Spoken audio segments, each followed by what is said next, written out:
Welcome back. The Deputy Director of Pasture Institute, Kunur, Mr. K.R. Mani, was suspended on the last day of his service by the Ministry of Health and Family Welfare, Government of India.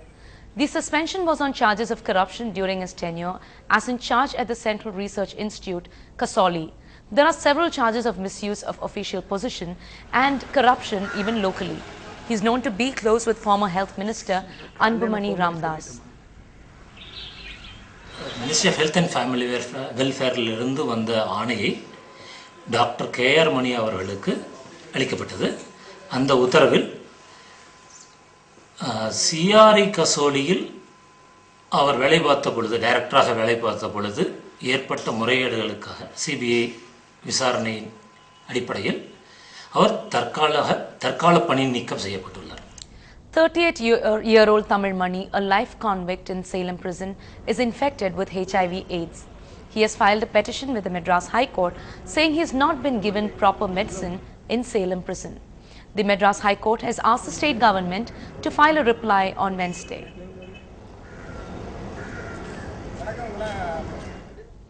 Some of the activists complain Ambulif services is being denied or delayed by Air India on regular basis at Chennai Airport.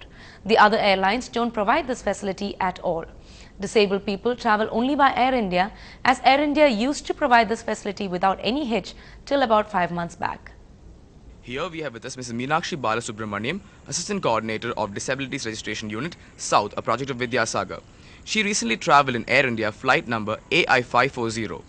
Her Ambulif services were denied and it came after a delay of half an hour. Mrs. Meenakshi, can you please tell us about the problems you faced?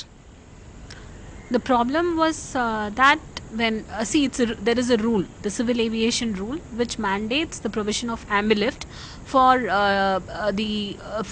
for disembarking passengers who are on wheelchair or who have difficulty in mobility. That's actually it's mandated for any airlines, but the other carriers, private carriers, do not offer the services, and that's the very reason we always opt for Air India. And this time also, when other passengers left, I asked them they asked me to come out and the wheelchair is ready.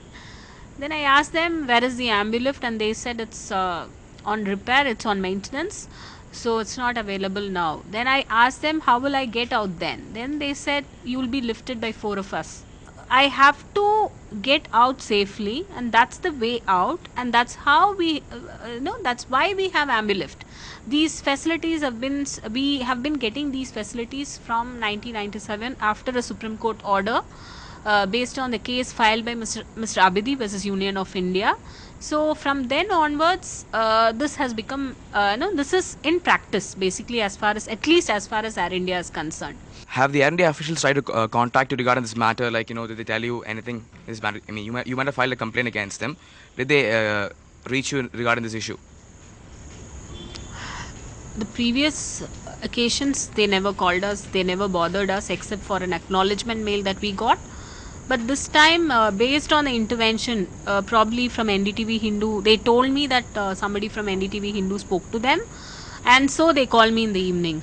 What is mandated is a dignified air travel, and equality and non-discrimination in all activities and actions, be it within the system or be it at the individual level. The season of placements has begun at IIT Madras today. As per the information disclosed by the Deputy Registrar B. Nagarajan for Placement and Public Relation, the highest offer on a student is 67.5 lakh per annum by Pocket Gems, a US mobile application development company, and falling second in line is Facebook with a bid of 62 lakh per annum. More than 250 top-notch companies will be visiting the campus during this event. The highest compensation paid by Pocket Gems is 67.5 lakhs rupees per annum, and Facebook gives this year 62.5 lakhs compensation to our students. The placement position is very bright this year compared to previous years, and more than 260 companies have already registered with us and are expected to come. We have our schedule from December 1st to December 23rd. And average every day 12 companies are coming. Life's Little Ironies, a city that plays host to a slew of pet adoption programs that has a sizable chunk of animal rights activists, is also witnessing a sudden spurt in cruelty towards man's best friends. Over the last couple of months, at least 4 incidents have come to light. Close to 100 dogs have been clubbed to death, and that is just an official figure. Activists say that the real count must be much more or much higher.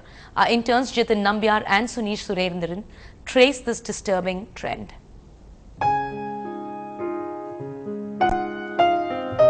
For the last few days, children in this village in Kanchipuram have stopped playing outside. Instead, they've been crying inconsolably, asking their parents, "Where is my Tommy?" or "Where is my tiger?" For local villagers, these lovable animals have been community pets, but others saw them as stray dogs. So in one cruel sweep, eyewitnesses say at least 45 dogs were poisoned and clobbered in Velur hamlet. We went there and I seen that they had only 21 dogs in the tractor, but the villagers had claimed that more than 45 dogs were being killed. So they showed me the place where the dogs were disposed of. So from there we went to the police station, Chayur police station, and we lodged an FIR against the Margo group of companies. And the builder named in the FIR denies the charge and says the cruelty was not at their behest. 1,000 people are working at Marks Bhumi, out of which 500 are, residing in nearby villages. So it is a very normal tendency. Whatever they do in the villages is attributed to the organization per se, which is not correct. We want to take a strong initiative in this front, and we want to talk to Blue Cross on this, and along with Blue Cross, we want to do a joint vaccination cum sterilization program with panchayats. This is the 4th case in the last 2 months. On the 30th October, 7 dogs were shot dead in Sri Perumbudur. Last month, 8 dogs were killed on a college campus. On the 21st November, 15 dogs were killed in the Pural quarters. And now, 24 bodies of dogs have been recovered in Kanchipuram. You shouldn't kill dogs, period. They have a right to be here too. And when people don't want to bring their dogs up here or help us, then, they go back to the old ways of killing dogs, which is wrong. It's against the law. This is a paradox. On the one hand, puppy love, quite literally. On the other, bone-chilling cruelty. That is a reflection of the phrase, a dog's life. Or should we just say, death? In Chennai, with Jitin Nambiar and Sunish Surendran, this is Sanjay Pinto, NDTV Hindu.